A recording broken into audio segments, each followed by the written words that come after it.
여호수아서 10장 1에서 15절까지 말씀 보도록 하겠습니다. 여호수아서 10장 1에서 15절까지.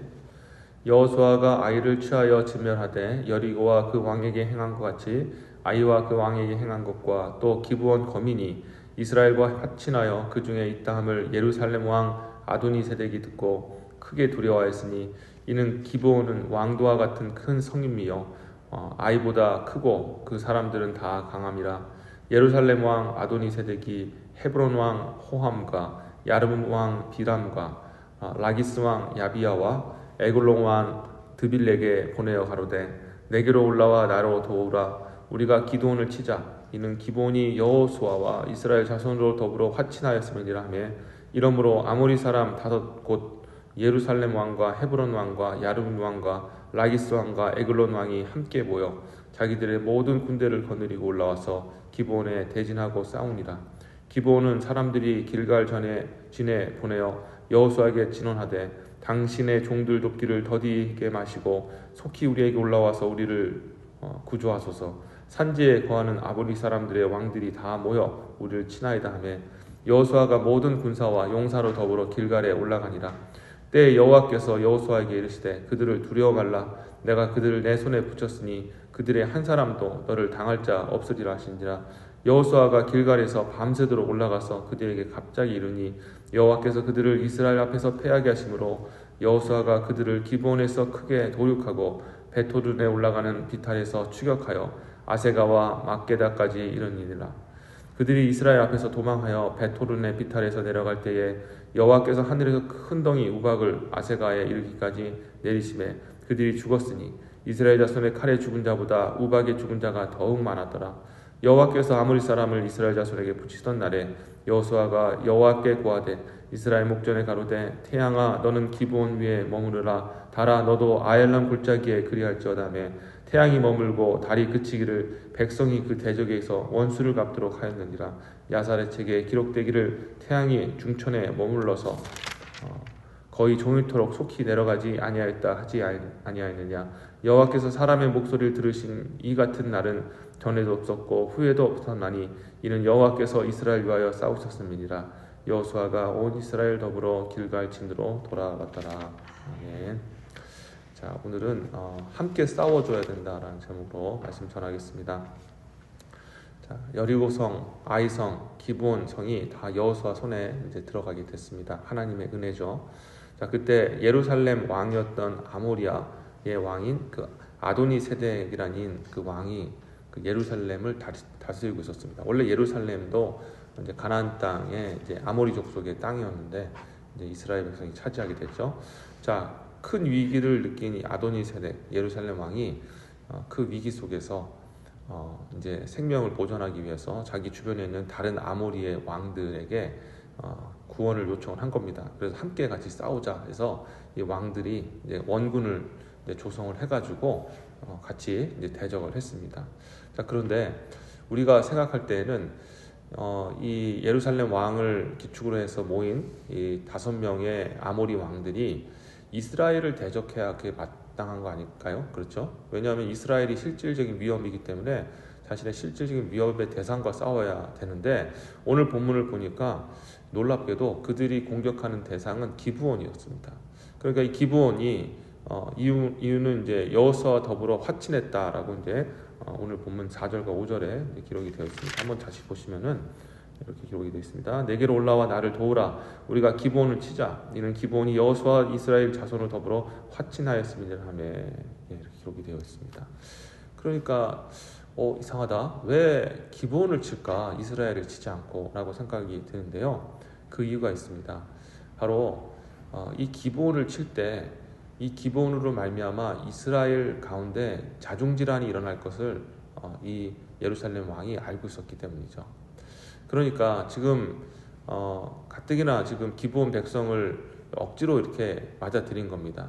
물론 하나님께서 나중에는 그것을 인정해 주셨지만 그럼에도 불구하고 이스라엘 백성들은 이로 인해서 하나님의 진노가 임하면 어떨까? 또 이방 백성이 섞이는 걸 싫어하는 이스라엘 백성들 속에서는 우리 민족이 어쩌다가 이렇게 됐는가 하고 아마 여호수아가 강력한 그런 권세를 가지고 다스리고 있었기 때문에 아마 말은 하지 못했지만 불만이 많이 있었을 겁니다. 근데 기브온 족속으로 인해서 이 기브온 족속이 어려움을 당하고 그로 인해서 전쟁이 다시 일어나고 또 그러면 반드시 기브온 족속을 향해서 이스라엘 백성들이 거 봐라, 이게 왜 이렇게 된 일이 무엇 때문이냐 하면서 결국에는 그 모든 일을 결정하게 된 그 여호수아와 또 백성의 장로들, 리더십들을 욕하고 또 오히려 하나님께 대하여 하나님 왜 어찌하여 우리를 이렇게 이방 민족으로 허락하셨습니까 하고 이런 식으로 하게 될 것을 이 예루살렘 왕이 아도니세덱이 너무나 잘 알기 때문이라는 것입니다. 자, 우리가 이것을 통해서 한 가지 정말 지금도 적용되는 귀한 진리를 하나 발견할 수 있는데요. 오늘날 우리 교회를 무너뜨리고 성도의 가정들을 정말 휘젓기 원하는 이 사탄은 놀랍게도 교회를 공격할 때 강한 자를 건들지 아니하고 교회의 제일 약한 자, 가정에서 제일 연약한 자를 흔들고 건들고 공격한다라는 것을 기억해야 합니다. 어려움 가운데 있는 사람들, 성도님들 가운데 물론 다 어려움이 있으시겠지만 특별히 뭐 경제적인 어려움을 겪는다든지 아니면 사람과의 그 관계에 굉장히 어려움을 겪고 상처를 받은 사람이든지 아니면 몸이 아프신다든지 아니면 경제적으로 어려운 그런 분들이 계신데 희한하게 사탄의 그 역사, 교회를 흔들고 또 가정을 흔들기 위해서는 꼭 그런 약한 사람을 더 힘들게 만들고 더 곤란스럽게 만들고 더 마음이 상하게 만드는 그런 일들을 한다라는 거예요. 믿음의 사람들은 충격은 받지만 다 그것들을 믿음으로 이겨나가기 때문에 공격해도 별 효과가 없습니다. 그런데 교회 안에서 연약한 자들, 가정 안에서 약한 자들을 건들므로 해서 그로 인해서 완전히 교회 전체를 흔들고 가정을 흔드는 그런 악한 일을 사탄이 하고 있다는 것이죠.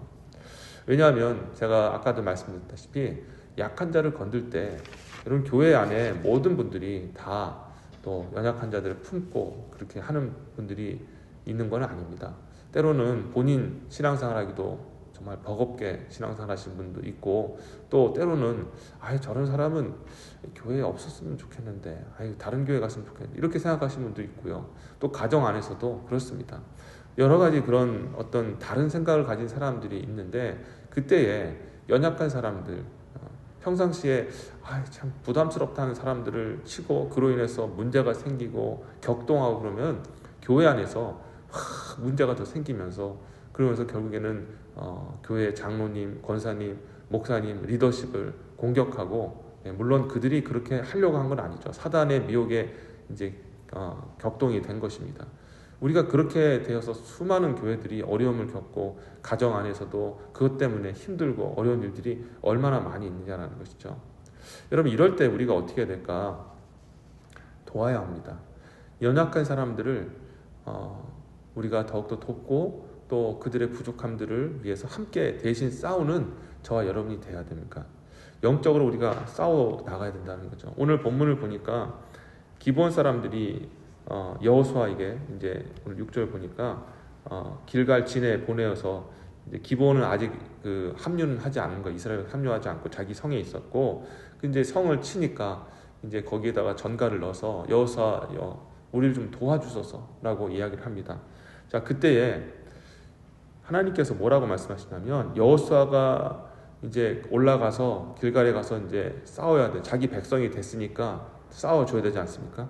그때 8절 보시면 때 여호와께서 여호수아에게 이르시되 그들을 두려워 말라. 내가 그들을 내 손에 붙였으니 그들의 한 사람도 너를 당할 자가 없으리라 하신지라 라고 기록되었습니다. 자, 여기에 보니까 여호수아가 하나님 앞에 묻지도 않았는데 하나님께서 먼저 나타나서 내가 너와 함께 할 것이다. 싸움에서 이기게 할 것이다 라고 말씀하시면서 여호수아를 적극적으로 내가 돕겠다라고 하나님이 직접 말씀하신 거예요. 가서 도우라. 기브온 족속을, 그 약한 족속을 도와주라 라고 그렇게 하나님이 먼저 말씀하셨다는 겁니다. 이것을 통해 우리가 무엇을 할 수 있냐면 하나님은 교회의 약한 자들, 어려운 자들, 또 시험받은 자들, 또 괴로운 자들을 먼저 생각하시고 그들과 싸워서 승리하기를 원하시는 분이 바로 하나님이시다라는 것을 우리가 알 수가 있습니다. 여러분, 그래서 우리는 이 하나님의 그 말씀의 의중을 통해서 아 그렇구나, 때로는 왜 저런 사람이 라는 생각하는 사람도 있고, 또 우리가 참 우리 살기도 바쁘고 힘든데 왜 저런 사람까지 신경을 써야 되나, 왜 내가 내 믿음 생활만 잘하면 되지 왜 저런 사람까지 내가 도와야 되나, 내가 거기에 왜 신경 써야 되나 라고 개인주의적인 그런 마음을 가지고 신앙생활 하는 것보다, 우리는 연약한 사람들이 시험을 받고 어려움을 겪고 괴로움을 겪을 때 함께 같이 이것은 나의 문제요, 우리 공동체의 문제라는 것을 인식하고 그들을 위해서 함께 영적으로, 육적으로는 그들을 돕고 좀 영적으로는 함께 그들의 연약함들이, 그 사탄의 시험들이 깨어지도록 기도해주고 중보하며 나가는 저와 여러분이 되어야 합니다. 그것이 결국 우리가 사는 일이거든요. 앞으로 사탄은 더욱더 교회를 공격할 겁니다. 지금도 공격을 하고 있고, 앞으로 자신의 그 마지막 심판날이 다가오면 다가올수록 더욱더 강렬하게 우리 교회와 또 각 가정을 흔들어댈 것입니다. 참 힘들죠. 우리 각자가 자기 생활하기도 힘든데 주변 사람까지 내가 왜 돌봐야 되는가라고 생각할지 모르겠지만, 그러나 우리가 공동체 한 교회, 한 그리스도 안에 한 몸으로 묶여 있다라는 것을 기억하면서 우리는 남의 일로 생각하지 말고 연약한 자들이 있을 때 항상 기도해주고 또 함께 영적으로 싸워주고 믿음으로 격려하고 필요한 경우에는 도움을 주어서 그 사람들이 그 어려움, 사탄의 시험을 이겨내고 나아갈 수 있도록 함께 돕는 것이 바로 오늘 하나님께서 저와 여러분들에게 원하시는 뜻이다라는 것을 알 수가 있습니다. 하나님이 방금 말씀드렸다시피 이 약한 자를 도우라라고 하셨는데, 어느 정도까지 도우셨냐면 11절을 보시면 우박을 내리셨습니다.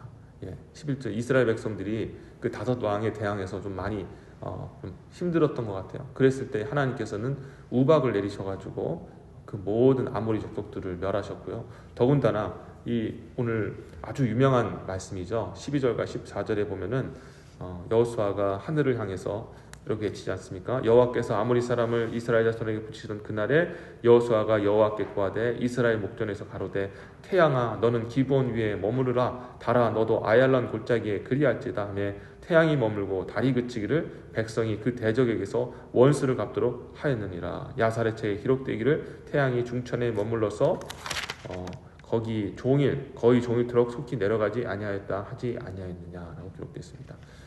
여러분 이 역사, 그 태양이 뒤로 물러서고, 이 태양이 물러섰다라는 것은요, 태양을 하나님께서 멈추셨던지 아니면 지구를 멈추셨던지 우주 자체를 돌리시는 걸 순간 확 멈추신 겁니다. 이거 진짜 어마어마한 일 아닐까요? 그렇죠. 정말 역사 이래로, 아니 온 우주의 역사 이래로 하나님께서 딱 두 번 있으셨는데, 그 둘 중에 한 번이 바로 여호수아가 하늘을 향해서 그렇게 태양아 멈추라, 달아 멈추라라고 외쳤을 때 온 우주가 멈췄어요. 근데 그 멈췄던 이유가 뭐냐면, 우리가 성경을 자세히 안 읽으면요, 그 이스라엘이 그냥 단지 아모리 족속과 싸워서 이스라엘을 위해서 그렇게 하셨다라고 했지만, 오늘 본문을 통해서 보면은 누구를 위한 전쟁입니까? 연약한 기브온 족속, 정말 자신들에게 항복해서 종이 되어서 정말 그런 제일 약하고 부족한 사람들을 위해서 하나님께서 지구를 멈추신 거예요. 태양을 멈추신 겁니다. 이게 하나님의 마음인 거예요. 오늘 본문을 통해서 이 마음을 여러분 깨닫게 되시기를 주의 이름으로 축원합니다. 우리 모든 사람 다 사랑하세요. 강한 사람도 믿음도 좋으시고 훌륭하신 분도 사랑하지만, 하나님은 절대 약한 사람들, 우리가 부담스러운 사람들을 외면하지 아니하시는 하나님이시다. 그 사람을 돕는 것, 그 사람과 함께 걸어가는 것, 그것이 바로 하나님의 뜻이다라는 것, 여러분 그것을 기억하셨으면 좋겠습니다. 이제 말씀을 맺도록 하겠습니다. 교회는 각자 모인 개인의 집합체가 아닙니다. 교회는요, 그랬다 할지라도 우리는 다 그리스도로 또 하나 된 사람이고 성령으로 하나 된 사람입니다. 우리가 어떤 사람이 아프면 그냥 무시하자 할 게 아니라, 그 사람이 아프면 반드시 그 아픔의 파동이 내게도 몰려올 수가 있습니다. 내가 기쁘면 또 상대방도 기쁘고, 상대방이 잘 되면 내가 잘 된 것 같이 한 몸이기 때문에 느낄 수밖에 없어요. 하나님 그렇게 만드셨거든요. 그거는 우리가 원치 않는다고 해서 원하고 거절할 수 있는 것이 아닙니다. 우리는 그리스도 안에서 한 몸이 되었습니다. 우리가 이제는 모두가 다 힘들지만 그래도 서로가 말세가 될수록 더욱더 돌아보고, 때로는 또 믿음이 좋으신 분, 훌륭하신 분도 또 넘어질 때도 있습니다. 그럴 때는 또 도움받았던 사람들이 함께 우리 장로님, 우리 권사님, 우리 목사님, 우리 집사님 하면서 함께 같이 또 돕고 기도하면서 서로가 그렇게 도우면서 나아갈 때 우리는 마지막에 승리할 수 있는 줄 믿습니다. 오늘도 승리하시는 저와 여러분 되시고, 우리가 주님 오시는 그날까지 모두가 손잡고 모두가 승리하시는 저와 여러분 되시기를 주 예수의 이름으로 축원합니다. 아멘. 기도하겠습니다. 하나님 감사합니다. 오늘 기브온 족속을 위해 하나님 싸우시는 그 하나님의 위대한 그런 사랑의 모습을 보게 되십니다.